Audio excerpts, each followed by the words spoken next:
I am honored, beyond honored, to have Alfie Kohn here with me today. He is an international speaker and author of many, many books. And as a conscious parenting coach, his book, Unconditional Parenting, is the most eye-opening, paradigm-shattering, insightful, powerful parenting book there is. There's not one page in this book that I have not underlined, highlighted. I've shared this book with all my clients, so thank you so much. I am with you and as passionate as you are about this work and this topic, so thank you so, so much. Well, the fact that you have 2 copies is gratifying enough. Yes. So, Alfie, parents and children are struggling, as you know. Parents can't get their children to cooperate, to listen, to follow the rules, and children are struggling too because of that. And a lot of parents, especially in my generation and our generation, we were raised on punishment and control and fear. It was all about our behavior. So for these parents that's all we know, how do we open their eyes to something that they don't even know there is something to open their eyes to? And what is it that we need to open their eyes to? I think the first thing we need to invite people to think about is what you started with, which has to do with goals, not just where you went from there, which is about method. I will be happy to talk about method and how punishments and the flip side of punishments, rewards, are both about doing things to children rather than working with them, and how that can never get us what we want in the long run. But first, we have to realize that even the newer, groovier parenting resources tend to accept on faith that the idea here, the objective, is to get kids to mindlessly obey us, regardless of whether what we're telling them to do is reasonable, regardless of whether kids had any say in it, regardless of whether it's developmentally appropriate. So I couldn't make those air quotes big enough for the word cooperate that you used, because that doesn't mean cooperation as in let's work together. It means cooperate as a euphemism for compliance. Yes. When I start to do workshops or lectures for parents or for teachers for that matter, I like to begin by asking, what are your long-term goals for your kids? How would you like them to turn out years from now? And everywhere I go, I get the same kinds of answers. I want my kid to be healthy, happy, ethical, generous and caring, but also self-reliant and creative, things like that. And then what I do for a living is I say to people, you say you want this, so why are you doing that? Because here's the research showing that which is to say what I call doing to parenting, that involves some variation of bribes and threats to get their compliance in the short run, is a massive failure at helping kids to be ethical, happy, caring, self-sufficient, and so on. So we have to shift not only how we're getting kids to do what they're told, but the goal of making them do what they're told, which means a big gulp for a lot of us parents in thinking about our long-term goals for them. Yes, absolutely.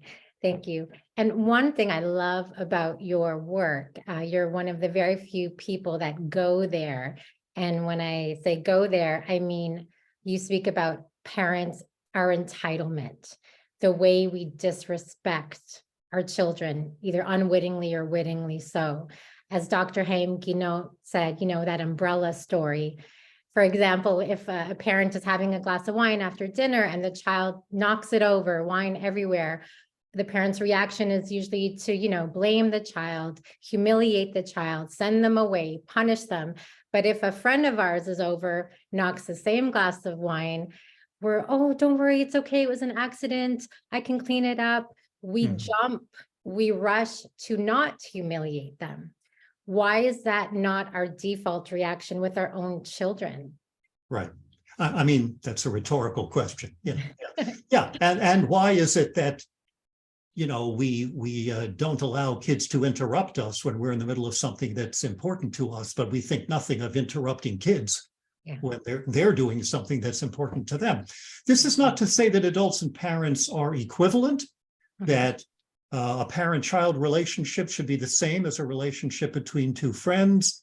It's not to say that we as adults don't have more experience and more responsibility for how they grow up. It's not a symmetrical or equivalent relationship, but there are respects in which any human being ought to be treated with a certain amount of respect. And when I hear parents talking about how their kids don't respect them, first, I want to know what they mean by respect, because often that's a euphemism for just doing whatever they're told. But second, I want to ask, in what way is a child too worthy of respect? And does that child feel respected by you? Yes, so important. I speak with a lot of parents, and there tends to be this preoccupation of needing to prepare their children for the harsh, hard, cruel world. And, they're going to be punished by their boss, or if they get caught stealing, there's a punishment. All of this, they are afraid, and they feel like they need to prepare their children. And you even made up a word, bigudi. Can you explain that word and your thoughts on that? Yeah, it's a silly acronym because it stands for better get used to it. Yeah. And I'm reminded of an old Monty Python sketch where a guy walks into an office and is promptly hit on the head. And he says, why did you hit me? And the answer is, this is getting hit on the head lessons, which is a wonderfully silly concept. But that's what it is when we treat kids badly, control them, don't listen to them, use rewards and punishments, make them compete against other people, trying to justify that because we have to get kids ready for bad stuff, pointless and unpleasant experiences they're going to experience later by subjecting them to bad stuff, pointless experiences and unpleasant things now. That makes exactly as much sense as saying, there are a lot of carcinogens in the environment, so we should feed kids as many cancer-causing agents as possible while they're young. Children do not get better at coping with the bumpy roads of life, with difficult experiences and dysfunctional institutions and needy, difficult people by being subjected to difficult experiences when they're young. Exactly the opposite is true. People are in the best position to cope with challenges when they have had their needs met when they're young. And in that book in particular that you were kind enough to wave around, I talk about one of the major things that kids need, not only because it's morally the right thing to do, but because it is more likely to promote healthy development and flourishing. And that is not merely to love our children, but to love them unconditionally, which means for who they are, not contingent on what they do. And this is where I depart from the vast majority of parenting resources, and I gather you do too, which is that most parenting resources, we talked briefly about, and we can come back to if you want, the idea of bribes and threats, which we euphemistically call positive reinforcement. Good job. Or logical consequences or something like that. But what I want to shine a light on now is that rewards and punishments are examples of conditional acceptance. It's when you please me or impress me that I give you that patronizing pat on the head or a gold star or a sticker or an ice cream or $1 or an A. Or it's when you don't please me and impress me that I withdraw the stuff you need, my attention and approval and acknowledgement, and as it feels to the kid, my love. It's not a matter of fine-tuning how we use consequences, like which one, or what we praise for, like ability versus effort, and so on. All rewards and punishments are primarily experienced by children as strings attached to parental acceptance. I have to do this to get that.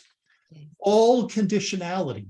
It doesn't matter whether it's conditional on their being well-behaved, especially in front of our friends. It doesn't matter whether it's conditional on their being successful in school and getting good grades, or at sports, or whether it's contingent on their being pretty or funny or smart or anything. The whole problem is with conditionality itself.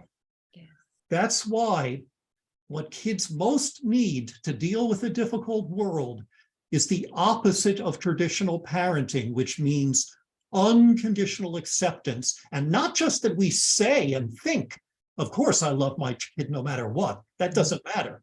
What matters is how the child experiences it. And there's some great research that I review in the book, and even more that's been done since the book was published, demonstrating that one of the most pernicious, poisonous things that continues to adversely affect people as they grow up is the experience that their parent was a lot more excited about them and loving with them when they did what the parent wanted. Yes,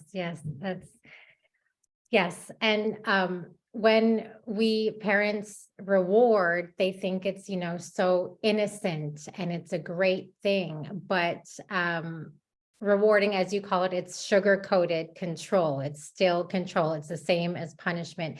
And there's so much research on what rewards does to a child's motivation, right? Well, we have to begin by realizing that psychologists for half a century have known that there are different kinds of motivation, and the kind matters more than the amount. What's often described in the literature is the difference between intrinsic motivation and extrinsic motivation. So intrinsic motivation means you do something because you find it valuable, worthwhile, satisfying for what it is. You read a book because you like reading, or you like this author or this genre of book.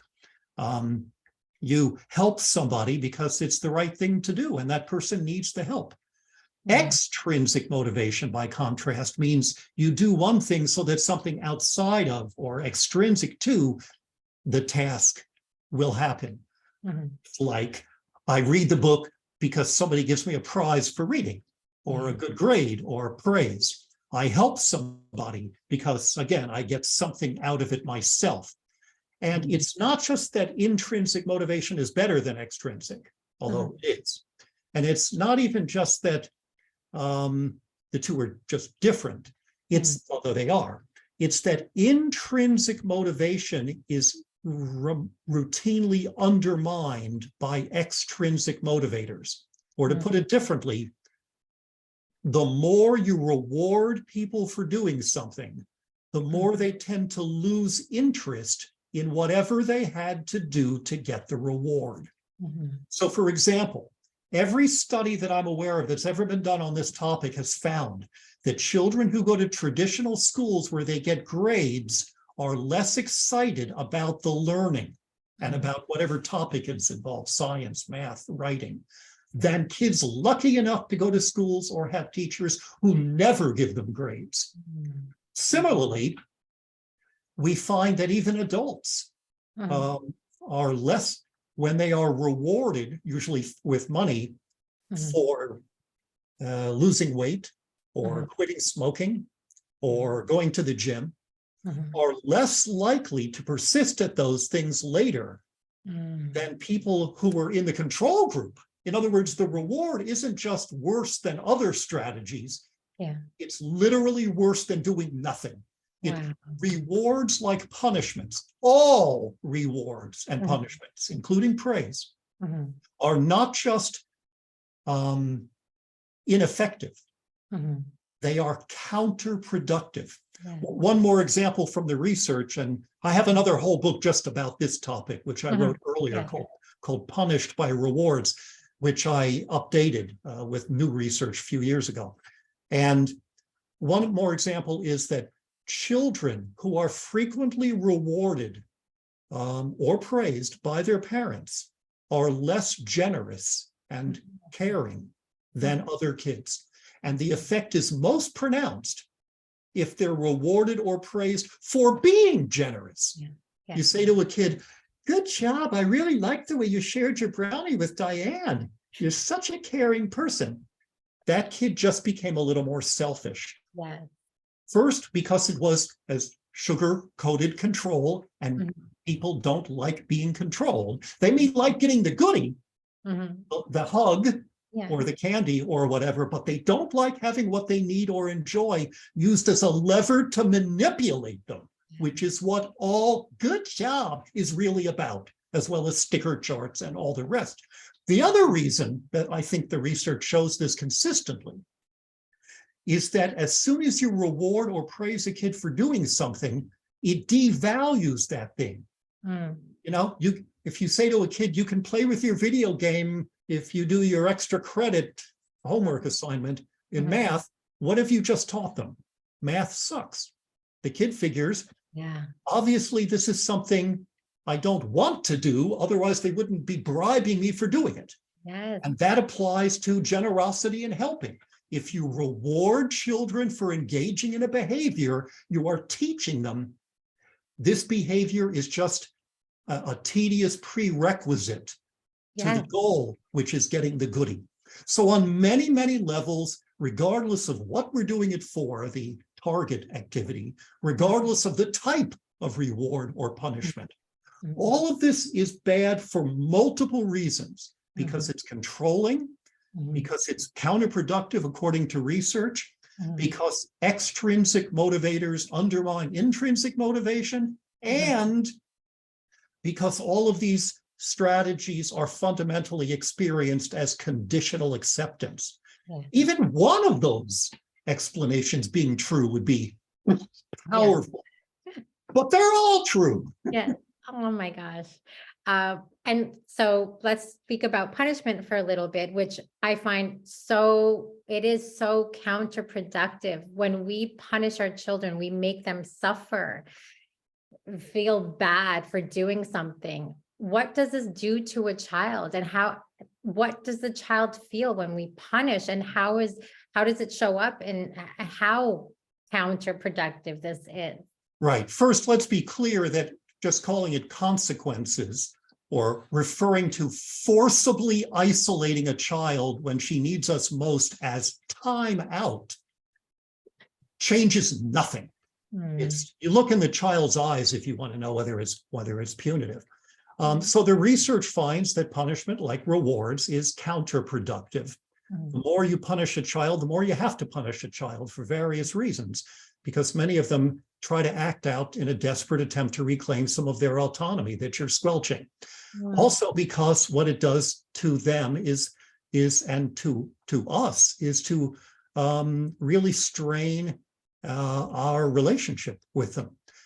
Whenever you punish in any way, kids come to see us not as a caring ally, but as an enforcer, somebody who's going to make them suffer. In the name of love, we say, but that's not how it feels to them. Pretty soon, they're about as happy to see us coming as we would be to see a police car in our rearview mirrors. And by the way, when we reward them, they come to see us as, a goodie dispenser on legs, and that's no closer to being a caring ally. Another thing that punishments of all kinds, in all situations, tend to do is to focus kids' attention not on what they did and why that's a problem and how it affects others. It is relentlessly a way of focusing their attention on two things: power. I, as the parent, have it, so I can make you do whatever I want by making you suffer if you don't. And children learn that lesson very quickly when they're with people who are weaker than they are. And the second lesson that it teaches is self-interest. If you say to kids, I'm going to punish you if you hit somebody, they have learned that really, first of all, the idea is don't get caught. We say, don't let me catch you doing that again. They think, okay, then you won't catch me. But what it mostly teaches is what's wrong with hitting people or saying things that are mean to them or doing anything that we think of as unethical, stealing, whatever, lying. What's wrong with that, we teach them when we use consequences, is if I'm caught, something bad will happen to me. That arrests kids at the lowest level of moral development. Yes, yeah. If we want kids not to hit and hurt and steal and lie and so on, because they know it's wrong and because of how it affects other people, then the first step, which is necessary but not sufficient, is we would never punish them. Yeah. All use of punishment retards ethical development. Yeah. We have to figure out a way, which I deal with, and is hard to just summarize in a few catchphrases, which I deal with in the latter half of the book, is trying to figure out how to work with kids to solve problems. But none of that can help unless we have gotten rid of the bribe and threat conditional parenting control-based approach. Yes, yes. And I'm always harping to parents about the relationship being the primary focus, and parents stopping to focus on the child's behavior and to really focus on their own and the energy they're bringing into the room and the mood and their level of stress and frustration. What are your thoughts? Like, how do you convey, how does a parent practically focus on the relationship and strengthen that? Well, to begin by just thinking about whether it's important and whether it matters. I said when my kids were little that I want them, when they grow up, to want to spend time with me when they have a choice. The more we do traditional parenting, the more kids are going to try to not be with us when they have something to say about it. But also the relationship is something that furthers their growth. They need to know when somebody does something terrible to them at school, or a friend hurts them, or when they lose their temper and do something bad, that they can feel safe with us to tell us about it and to try to figure out how to make things better next time. The more our relationship with them is compromised because of our, doing to parenting, the less likely that kids will feel safe to come to us and feel that unconditional sense of support. And it's important not only to stop and think about what we're doing, as you correctly point out, I think, but also to imagine how what we're doing feels to them. That's what psychologists call perspective taking. How does it look from their eyes? And often it's enough to just say, if somebody talked to me the way I just talked to my kid, would I like it? And the answer is no, gulp, I need to rethink. But there are other times when, frankly, maybe I wouldn't have minded so much, but that doesn't matter. I'm not my son. I'm not 5 years old or 12 years old or whatever. I don't have this personality, even if I wouldn't have minded it being on the receiving end. What matters is how the child experiences it. And sometimes you can see in their eyes how it hurts them. And of course, we don't do it to be mean and sadistic. No. But that's why we need to begin to learn a better way, an approach that is more respectful, more effective in the long run, and more conducive to a healthy, constructive relationship with them. Yes, beautifully said. Thank you so much for your time. This was such an honor. You are my spirit animal, and I can't thank you enough. And thank you for all the work you do and for opening our eyes. And yes, super grateful for you. Parents, unconditional parenting, this will change your life and your family's life. And thank you so much, Alfie. Thanks. I appreciate your interest. Thank you so much. Take care. Bye. Bye.